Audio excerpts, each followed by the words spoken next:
carbon fiber, carbon fiber, carbon fiber, carbon fiber, carbon fiber.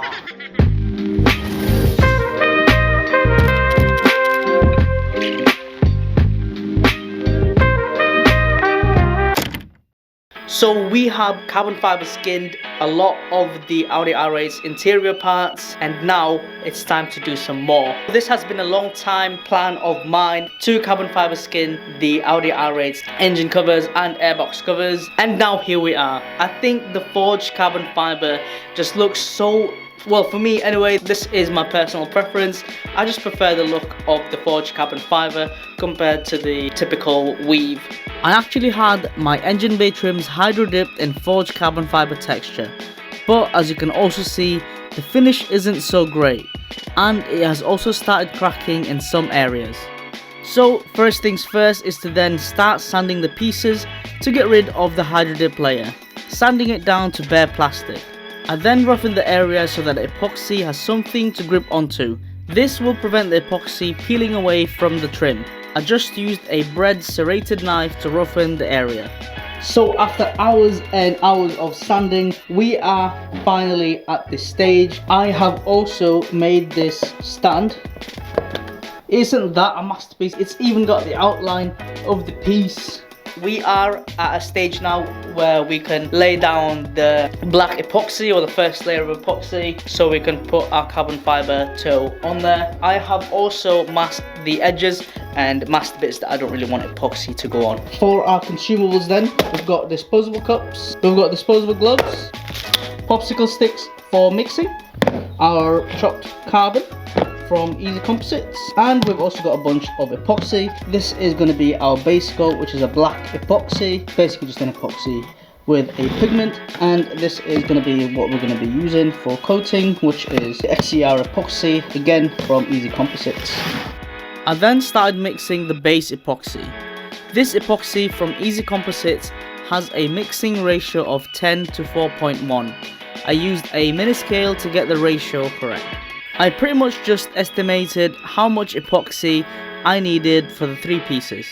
I then laid a thick coat of epoxy mix on the plastic trims, ensuring all of the nooks and crannies are coated. I then left the pieces to dry for up to an hour, or until the base coat has started to become tacky. To check if it is ready, I pretty much just come up to it and give it a little feel and see if it's tacky, and then we could lay down a chopped carbon fibre. When laying the fibres, I try to make it as evenly thick as possible and ensuring there are no areas that I have missed or any thin spots. I also gently pat the carbon down to ensure it has properly adhered to it.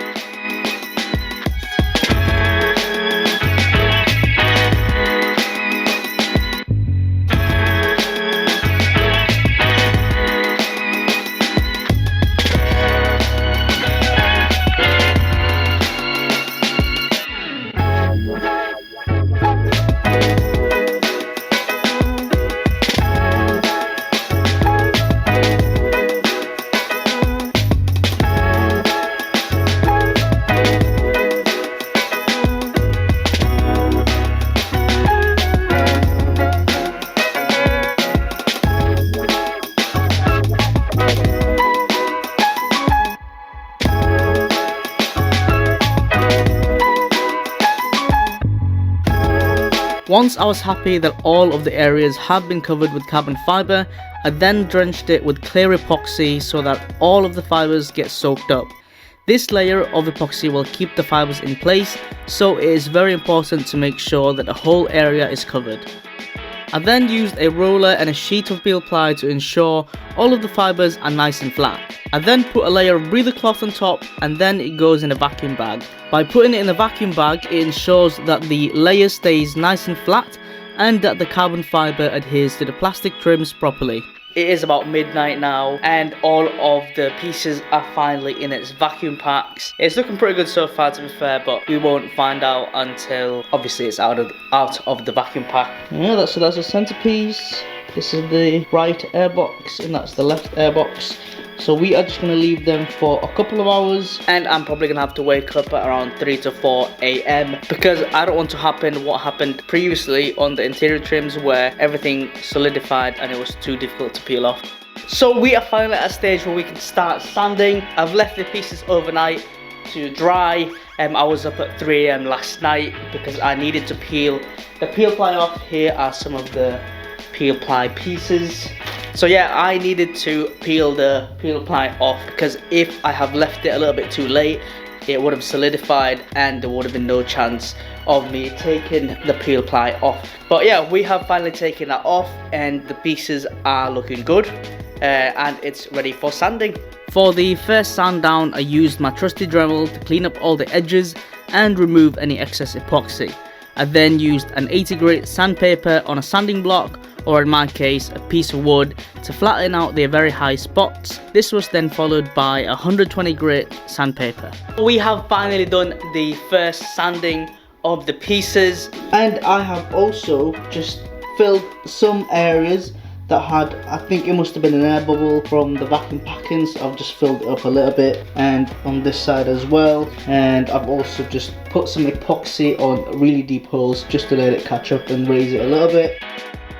Once the low spots have been filled with epoxy, to level it with the rest of the piece, I then laid a thin layer of clear epoxy on the whole piece, let that dry for 24 hours, and then sand down again using a sanding block, starting this time with 120 grit sandpaper and then up to 240 grit sandpaper. I repeated this step several times until the pieces was nice and flat, and on the last sand down I gradually went up to 2500 grit sandpaper. So I have finally sanded the pieces down. I have sanded it with the best of my abilities. This is the final bit. I've cleaned up all the edges and I've smoothened out everything as much as I could. I think it is about ready to be lacquered. We are finally at the last bit. It's only taken a couple of weeks, but it don't matter. We are finally here. We are ready to lacquer, and then after that it should be good to go back on the car. I then gave the pieces a good clean before spraying it with a clear lacquer. I ended up putting 3 layers of lacquer on each of the pieces, allowing 30 minutes to dry between each coat.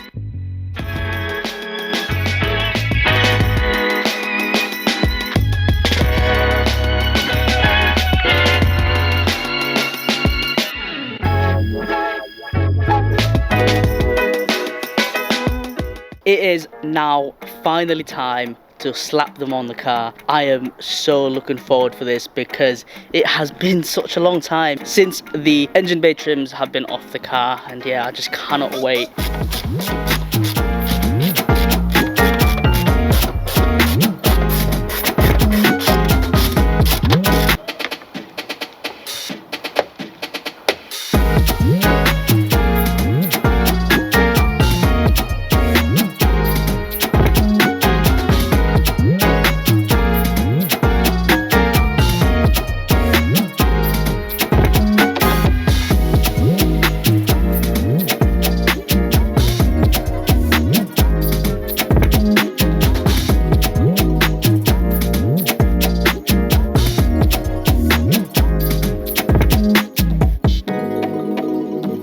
I really hope you have enjoyed this video and learned a little something as well. Thank you so much for watching. If you haven't already subscribed, please hit that subscribe button, drop a like and drop a comment. Thank you again for watching, and I shall see you on the next one.